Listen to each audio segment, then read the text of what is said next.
Well, hello everybody. Welcome to P.B.M. Money. Today I want to talk about how I pick a stock. Now I want to say a few things. I overemphasize that word for a reason. Most people would have said how to pick a stock. I did not, for a specific reason. If I had said how to pick a stock, that would indicate there was one way to do it. When I say I pick a stock, what I'm saying is picking a stock is individual. My way is just as valid as the people on Wall Street, who is just as valid as the people on the farm, who are just as valid as the people in the city. It all depends on what you want, what you're comfortable with, and what your level of risk is. That's all. The line I use is this: picking a stock is an art. It is not a science. And here's how you can know that it's not a science. If it were a science, everybody in the world would have the same list of stocks. Let's just, as an example, say New York Stock Exchange. They would all look at those stocks. They would all examine those stocks. Everybody would be able to pick out the 10 top stocks scientifically, and everybody would buy those 10 shares or those 10 stocks, and everybody would make money and nobody would lose money. That's a science. An art is where my wants and needs for an investment are different than yours. The process I go through is a good outline for you to use. Most people get scared and intimidated by picking stocks because people that do it for a living talk about things like price to earnings ratio. Okay? The average person doesn't know what that means. I'm an average person. And I'm going to go through and I'm going to show you the process that I go through. And just for the record, and I'm not tooting my own horn, I'm just saying to give myself a little bit of credibility here, we are currently running at about a 40% profit in the market right now. All of my stocks are up save one, and that's the one I just bought today, which, by the way, was a terrible day. Okay, so the first thing when you go to set a stock is you need to know what you want. And most people say, well, I just want to make money. Well, okay, do you want to make money short-term or long-term? Do you want to make it monthly or quarterly? Do you want to make it when you buy or when you sell? It's just like real estate. There's all different kinds of ways. And as we go through this example, I want you to, anytime I say the word stock, think car. Because the process is exactly the same. When you go to buy a car, you pick out what you want, right?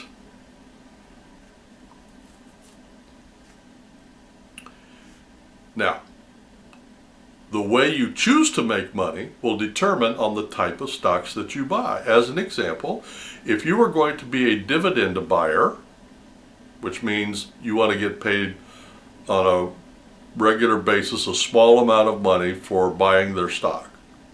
If you want to do that, then you buy a certain type of stock. If you're looking to make a quick profit to get in and get out, then you buy a different kind of stock.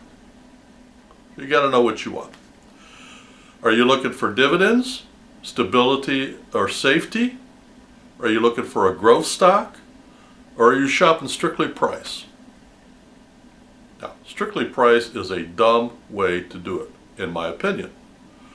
But if all of you've got is $10, well, and this used to be true, if all you have was $10 a month, then you have to shop price. But now with Robinhood, you can buy fractional shares.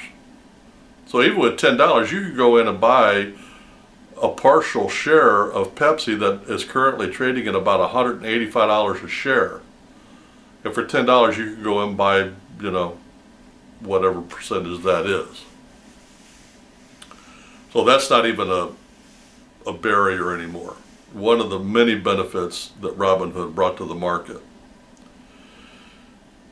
Okay, now the actual process, once you determine what you want, to get ready, I always keep a running list or a piece of paper and a pen next to me at my computer. Because sometimes I have things come up in my email, sometimes things come up on my Facebook feed, sometimes I watch videos on YouTube. And anytime something pops up, I jot it down. And then, I don't know, once a week, twice a week maybe, I go through, and then I go through this process with the names that are on my list. Now, one of the ways that I get a lot of ideas is watching other people's videos. And most of them are dividend videos, because that's eventually where I'm going to go. It just so happens that when we got into the market, there was a big opportunity there for quick in, quick out, and we've done very well with that, by the way. Also, if you get on the site Robinhood, as you pick out a stock, just say AT&T as an example. So you click on AT&T and it'll give you all the charts, and then it'll tell you some information. And if you scroll all the way down at the bottom, they'll have 4 picks for you. And they'll say something like, other people on Robinhood that have AT&T tend to buy these 4 stocks, and then they'll list 4 of them, and it might be Comcast, and it might be whatever. And then you can check some of those, and those will keep you going for a long time. All kinds of ideas, because everything pops up there. Now, so when you click on AT&T, we're going to stick with that example. When you click on AT&T, you go through the charts, and they'll have down at the, and it sounds complicated, but trust me, it's not. It's just a button click right there on the same site. It'll say today, 1 week, 1 month, 1 year, 5 years, all. And you just click on, and each time you click, it'll show you a graph, and it's very simple, just a one little line.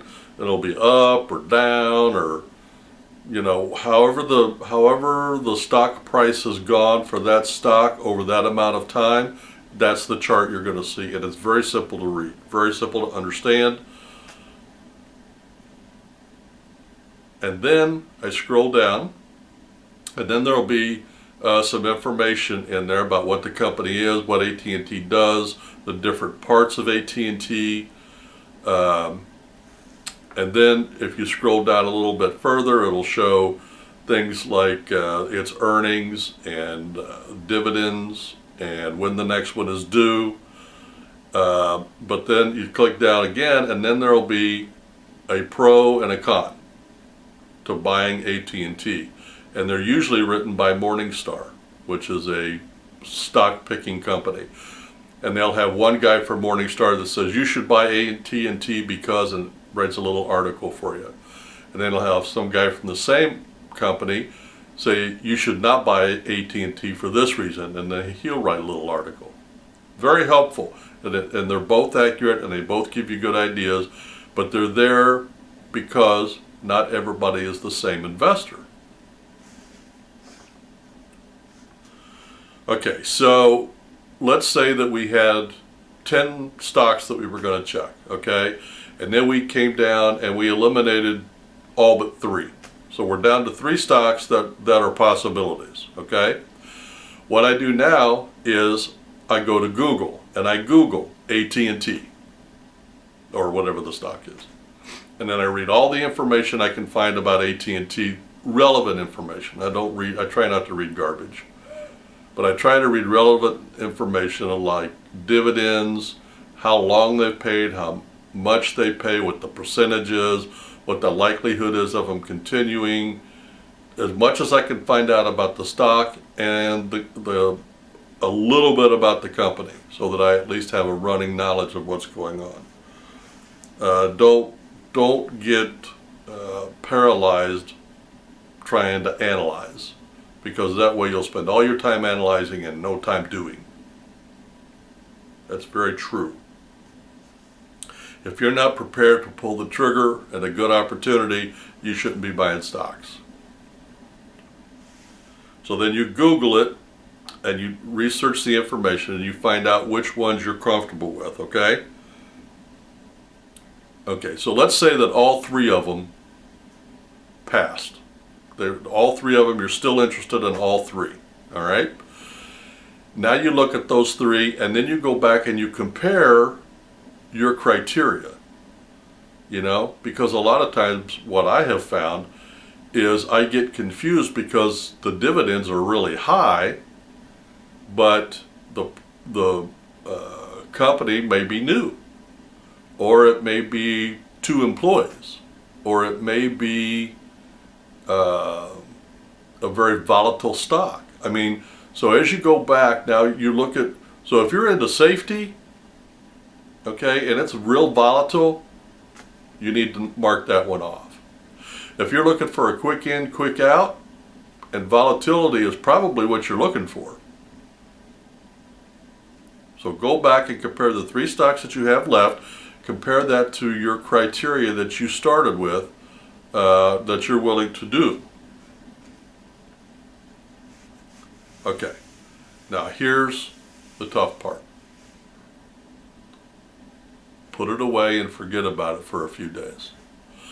Let it mull over. This is, like I said, it's not scientific. This is an art form. It really is.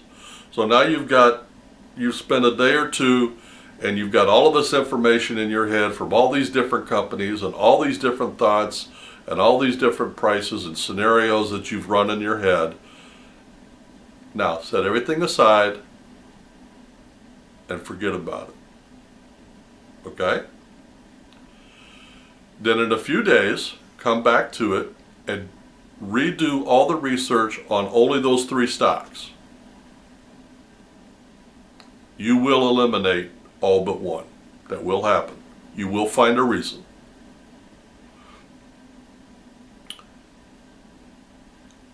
Now I want to emphasize to you, and I know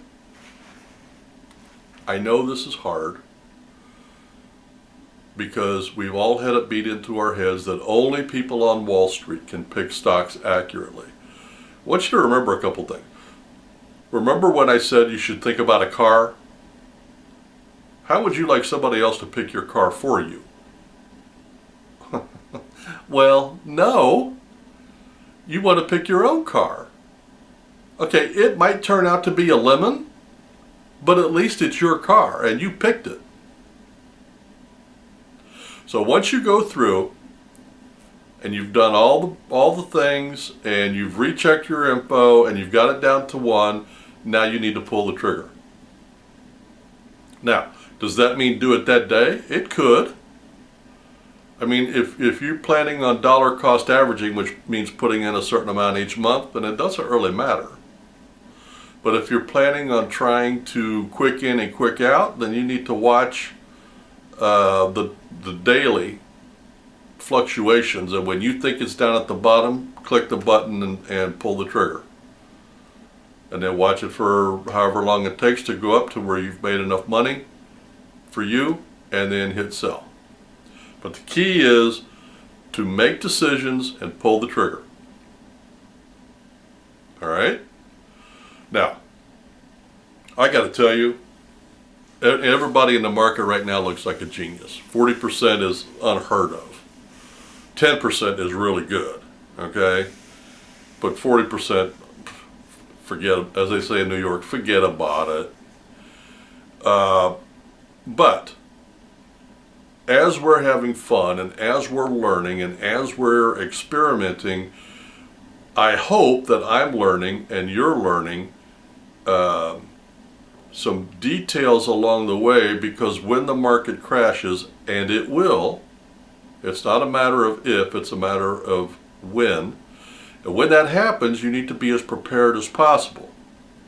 Now I'm going to do, I think the next video or 2 I'm going to do is how to prepare for the coming crash, what you should be doing with your money, should you panic, should you, but anyway, that's another video. Today I just wanted to get two messages across. Stock picking is an art, not a science, and anybody can do it. And then once you decide to do it and you go through the process, then I want you to make a decision and pull the trigger. The beginning and the end are always the hardest. Everything in between is kind of a process. The beginning is, do I want to be in here? Can I do it? What are my criterias? I mean, these are just the building blocks to get started. And then you go through the process, and then the ending of it is make a decision and pull the trigger. The beginning and the end is always the toughest. Everything in between you can learn, and you'll figure out new ways. You'll figure out new places. I mean, there's newsletters that I could get, but for right now, and I may get to that point, but for right now, there's so many opportunities out there that I can find just online.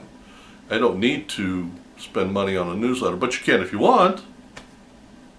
So, but anyway, make the decision, pull the trigger.